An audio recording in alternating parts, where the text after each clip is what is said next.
former National Security Advisor and retired General Jose Almonte, former National Security Advisor and retired Navy Officer Congressman Roilo Golez, and Professor Rommle Banlaoi, the Executive Director of the Philippine Institute for Peace, Violence, and Terrorism Research. Well, before we go into the next topic, I think Congressman Golez wants to answer Professor's statement about Professor Banlaoi talked about elected officials being a threat to the well-being of the people.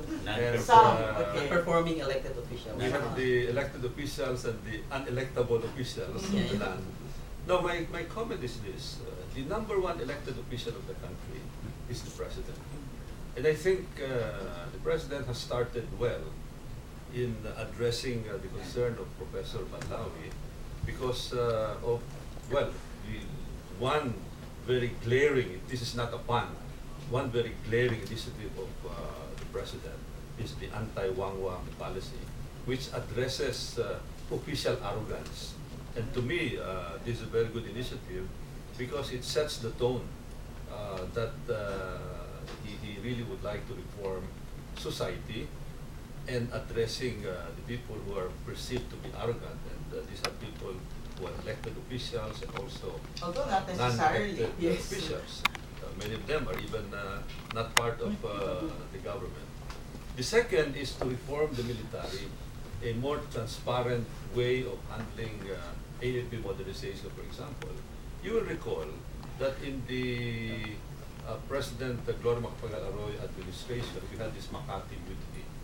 And the reason for that was because of perceived irregularities in the defense establishment, defense AFP establishment. That was their principal grievance as articulated by Lieutenant Trillanes during that time. So if we can address that, that means that we will solve part of a potential internal problem. And as I also talked about the modernization program, the President in addressing, I think that was a speech that he delivered during the turnover of the Chief of Staff, and I think he reiterated that during his visit in the Philippine Air Force, where he said, sabihin nyo anong kailangan at ibibigay namin. Of course, one of the principal aspirations of the military would be modernization. And here, the President and Congress can really work together with the Congress, together with Executive, crafting an AFP modernization program that really addresses the need to leapfrog our modernization, because we cannot do it in small installments. You know, I've been disappointed at the way we've been modernizing the military by talking about receivers, communications equipment, which are very basic the small items, even, but not the big items that we would normally associate with the modern AFP, like for example, a better capability to transport personnel and equipment for the Philippine Air Force and for the Philippine Navy, better equipment for the Army, more helicopters. Working helicopters. Helicopters that can be both for military purposes as well as for civilian purposes, for disaster response, disaster preparedness, multi-role. So these are the things that we really must address, and that means that the elected officials will have to perform. Yeah, we'll have to perform, starting with the President, the Vice President, the Senate, Congress, then down to the local level. We're talking now about the modernization of the military because, as you know, one of the threats in the past is restiveness of the military, and this could be triggered by just as little or as simple as, you know, the troops in the field not having combat boots, not having a proper uniform. And I want to backtrack a little bit because during the time of President Ramos, we had high hopes for AFP modernization, having gotten, I think, 10 billion pesos from the sale of 7.8 Villamor Air Base, right? The area. Whatever happened? Where did how did it come to this that we have not even made great strides in modernizing the AFP? Well, I asked in fact President Ramos about this because at that time the young officers, YOU, asked me to explain why the modernization has nothing. And President Ramos showed me the document, because I was not involved in this, by the way, directly. And you see, he was the one who initiated the sale of the military camps, correct?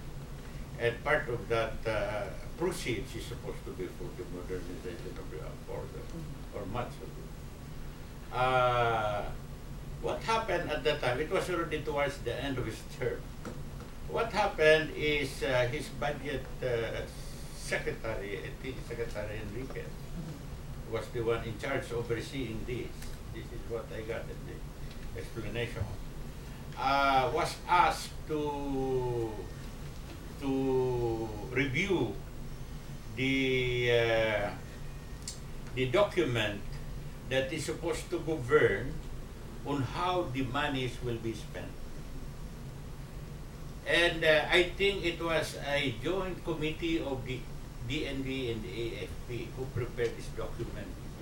Now, according to the president, the former president, Secretary Enriquez recommended that it be reviewed because he wanted more autonomy, etc., independence,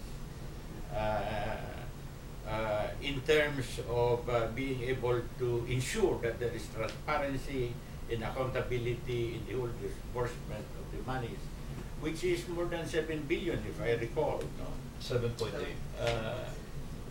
But the one allocated is much more than that. By me, that was the money that was, they were talking, if I recall, 55 billion or 50 so. billion. 50 billion. Over a 10-year period. Over a 10-year period. So they wanted a document that will govern that, the disbursement of that money over that period. That is my understanding. So the money was, this document was returned to the DND AFP. And it was already, there was already turnover of the presidency, of the office.